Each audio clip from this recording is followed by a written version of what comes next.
I'm curious to understand how that process looks like when it comes to an enterprise deciding we've got to get a CISO in place. Like how do you get engaged at that point? I mean, I think from the decision making point of view internally, clearly, depending on the size of the organisation, it should and normally is now a board level decision. Sure. To be effective as a true CISO, as people have been talking about for years, you've got to have visibility and a voice at that C level. So I think it comes from that level. But I think as a business now, you're going to have some sort of security team in place, no matter how large or how small, depending on the size of business and type of business that you are.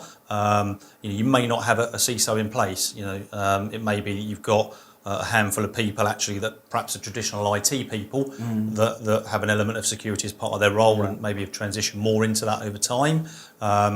And a gap's been identified that these guys are great at the technical side of things, but they're not necessarily understanding how to communicate with the board, perhaps. And that's the gap, and we need a CISO to fix I think so. I mean, having someone that's tech savvy, either as your COO or maybe driven from a CIO, again, depending on the experience, that understand that actually, yes, I do need a specialist kind of lieutenant by my side here. So in some companies, CIOs have typically taken on everything IT related, of course, or a CTO, depending on the organisation. I think now for mature businesses that are forward thinking and want to use security as a business enabler as well, you need to have someone that is totally accountable for that. And that's not just about passing responsibility off. That's right. It's about bringing in a specialist and an expert in that can actually take a progressive and a holistic view of where you are now, where you want to go as a business, and what part security plays in enabling you to do that. And I think a lot of companies maybe don't have that view where they security. Well, we've got to have that. Or actually done right, it can enable you to do business in different ways. Think about online banking as an obvious one nowadays. You couldn't do that without having the right security measures in place. E-commerce, if you're a retailer, all of these things, take a requirement around security to be successcul. Do you think in some instances CISOs are used as scapegoats? I'm sure there have been. I think for the right, for an organisation with a healthy view on security, I would hope not. Because, as I said to you earlier, I think the reality is that the bad guys have only got to get lucky once, and you can't be expected to be completely impenetrable, no matter how much money, how strong your processes are, how many tools and whizzy shiny boxes you've got in your data centre. Nothing makes you completely impenetrable. I think we talked before about in football management. If you took the role on as a football manager and you were told your job was to never lose a game, well, that's an impossible task. Right, so, should we be asking CISOs that same thing? We can never get breached. Well, you have to accept that you go into. You don't know what you don't know. It's about it's about having a system in place that when you do get breached, you're able to react quickly to that. Understand quickly when you have been breached, and then obviously have an incident response plan that enables you to react quickly. Responsible disclosure is important now, obviously, with things like GDPR.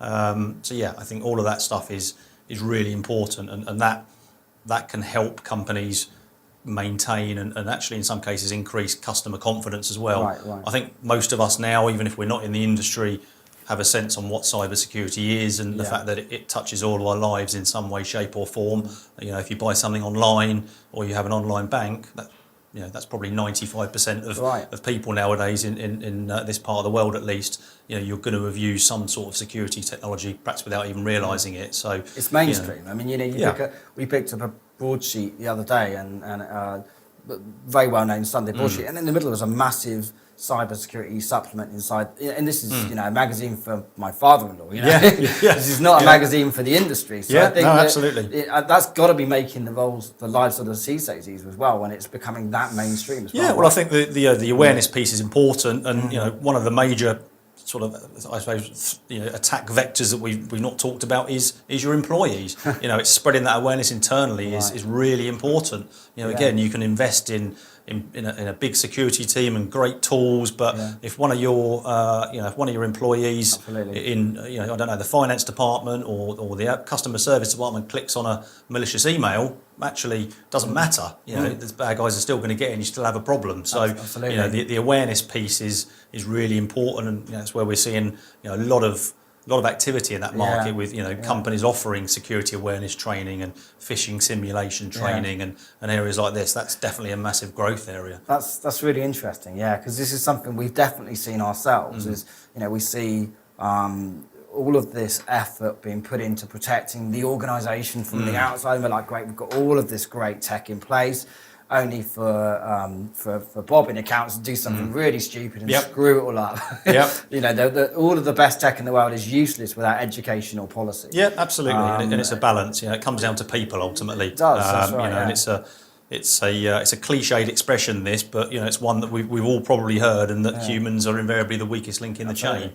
Some people hold that with a bit of disdain, but there's some truth in it, certainly. It's that is the challenge. It's creating a culture where everyone takes responsibility in their own little way for not doing anything stupid or clicking any links. If you're not expecting an invoice from an organisation, don't click the invoice. But it's so clever the way that they get you. So they make it look incredibly relevant and incredibly, and it's even for tech savvy people, it's very difficult to spot those types of issues as well. Yeah, absolutely. That is one of the major.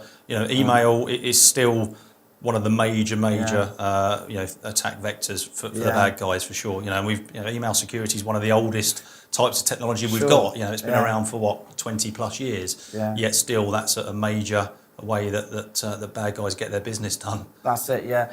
No, I also think that if a CISO can kind of reinstate this this relationship that people have towards their data and reinstate that respect that employees have towards their data, that will also really help as well. We released a piece recently where I was actually saying that I think data security arguably is worse now than it was 20 years ago. You might be right.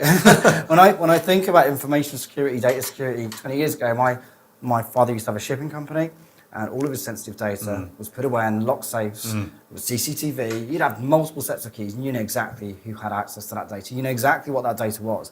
All your most sensitive files, they were locked down. Whereas it seems now that it's just we've lost that sort of tangibility to the respect for data. I think that's part of it. That it is intangible now. It's not physically with you, but also the sheer amount of data that we create is the other thing. There's never been a time like now in the history of humankind where so much data is created, and that's only going to continue to rise. And that makes things very, very difficult as well. It's fantastic for productivity. It's fantastic, obviously, in lots terms of great being things able about to do it. things. But there are some huge risks that also surround it, and it is very difficult to get to grasp that issue as well, isn't it? Absolutely. And it's the days of the traditional perimeter are long gone. Absolutely. The walls are dropped now, and actually there's data everywhere. And that's another challenge for the modern day CISO. Is the data isn't within your within your office buildings now. It's on our phones. It's on laptops. It's on IoT devices. It's everywhere. I think security kind of feels to me like it's a bit inside out. Really you should be thinking about here's your data, right, and work your way out from there. Look, what really matters to us as an organisation, and work your way out from there. And I think sometimes that gets a bit lost, and we're protecting against new threats in old ways. I think that's a problem as well. I think there's just so much noise that sometimes it's where do you begin? I'm sure the average CISO has a to-do list of 101 items or more at any given time. And that's just to maintain the status quo. So actually, if you're trying to make progress and do things in a different way and think a little bit more holistically, it's difficult to do that if your job is one where you're constantly putting fires out. It must be a very difficult role being a CISO, because you must get hounded every day. People are trying to call you, tell you they've got the next thing that's the next magic bullet that's going to solve all your problems. How do you cut through the noise? How do you know what's real and what's not?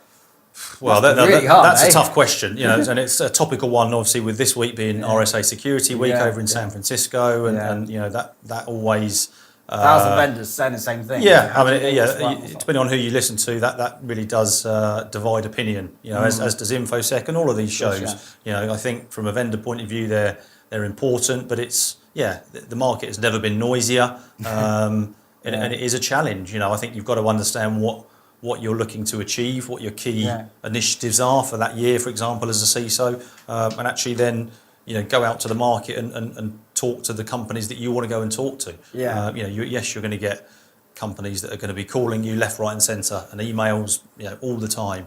I think you've just got to take control, and that's where the experience comes in, is understanding what your end goal is, and actually what tech do you need versus people or versus process, because it's not always about just buying more technology.